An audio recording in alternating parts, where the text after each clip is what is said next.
Se você pegar o Spielberg é um cara que com certeza ele tem os contatos, né? Em 77, contatos imediatos de terceiro grau. Tem uma cena muito famosa que a mãe tá com uma criança, chega a nave, desce e começa um monte de efeito poltergeist na casa dela. As coisas voando, as panelas voando, a porta abrindo e fechando dos móveis. E a nave chega e abduz o menininho.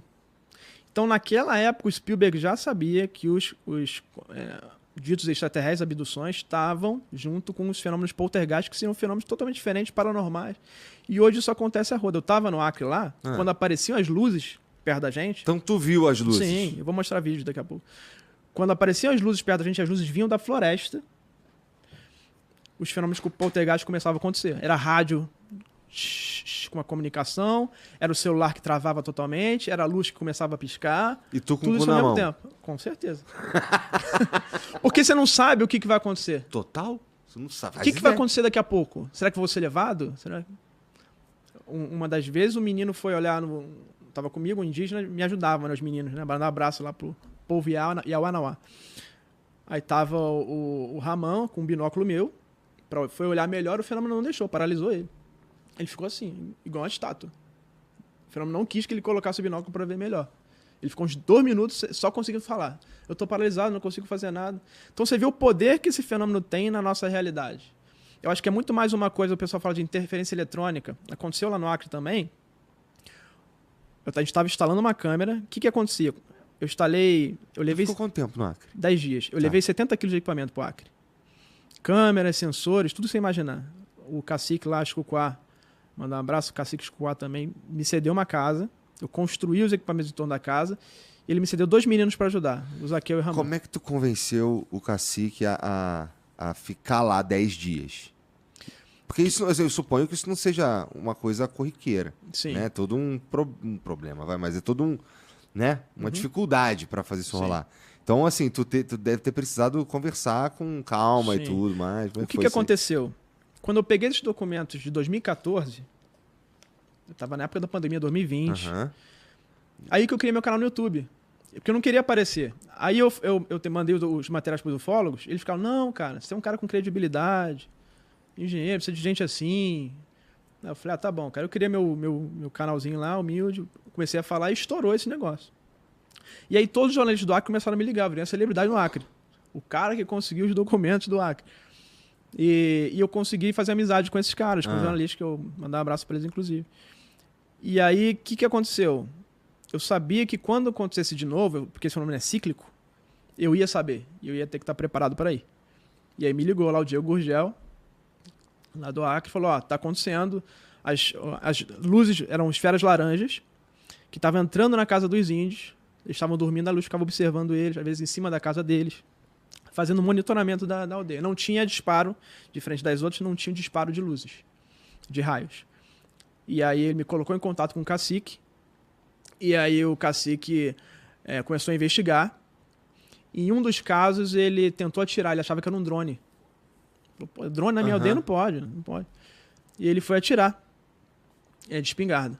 E aí o fenômeno travou ele. Quando ele ia apertar o gatilho, o fenômeno travou ele e ficou congelado. E aí o fenômeno ele falou que expandiu um pouquinho e colapsou assim e sumiu, desapareceu. Aí ele falou, cara, drone não faz isso não. Aí ele me ligou, Rony, fui paralisado, não é drone, não tem como ser drone, era um sol. Você já tinha trocado ideia com ele antes? Ou essa foi o primeiro contato? Esse foi o primeiro contato, Tá. ele contando essa história. Tá. Falou, Rony, eu achava que era drone, mas não é drone. E quando ele me contou isso, eu falei, cara, vou pra aí, posso ir pra aí? Eu tenho os equipamentos. Por que é benéfico pra eles? Porque quando eles falam isso aconteceu em 2014, eles falam, a gente tá usando ayahuasca. Eles estão vendo coisas, fazendo ritual, sendo que isso é ignorância pura, porque a ayahuasca é usada no ritual. Fazer ayahuasca já é um ritual, demora. E aquela sessão de ayahuasca é uma vez no mês, sei lá, se faz uma vez no mês. Não é um negócio que Todo dia os caras tomam Não, ayahuasca. os caras são trabalhadores pra caramba, eles vivem da caça, vivem da pesca. Se ficar na ayahuasca, como é que você vai caçar e pescar? Não tem condição nenhuma. Então, assim, só que as autoridades, elas conhecem já esse fenômeno, elas sabem que não conseguem explicar e elas querem acalmar a população. Então o que elas vão falar? Elas vão dar uma desculpa para poder cair fora. Qual é a desculpa oficial? A desculpa geralmente era... Primeiro eles rezam para determinar. Porque eles sabem que o fenômeno ele não fica. Eles sabem que esse nome vai chegar, vai ficar 1, 2 semanas, às vezes 1 mês e vai embora, e vai para outro lugar. Então eles ficam rezando para ir embora. Aí quando termina, eles falam, não, isso eram drones que a gente estava usando para pesquisa, ou isso era ayahuasca que os índios estavam usando, nessa época foi ayahuasca. E o que aconteceu? Quando eles falaram que era ayahuasca, a FUNAI começou a mandar pesquisadores. E eles ficaram em pânico, os pesquisadores. E aí a Polícia Federal encerra o inquérito falando assim, não sei o que é, não tem nenhum crime sendo cometido, porque não tem crime é uma coisa humana, né? Uhum. Não tem nenhum humano cometendo crime, então eu não consigo resolver. O Ministério Público, por conta desses relatos das pesquisadoras, da FRJ, Federal do Rio Grande do Sul, foram várias que viram.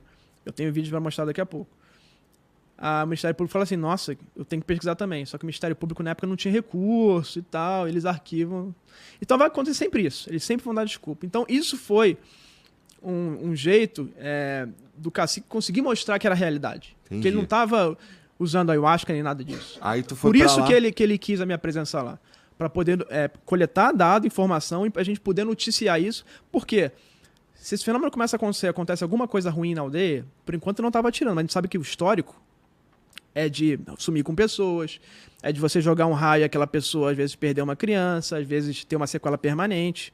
Então, se isso acontecer, ele quer ter todas as informações para poder falar com as autoridades, tá vendo? A gente não está inventando. É isso que está acontecendo. Veio uma pessoa de fora, registrou, e com esse intuito que eu fui lá, para ajudar eles a coletar informação.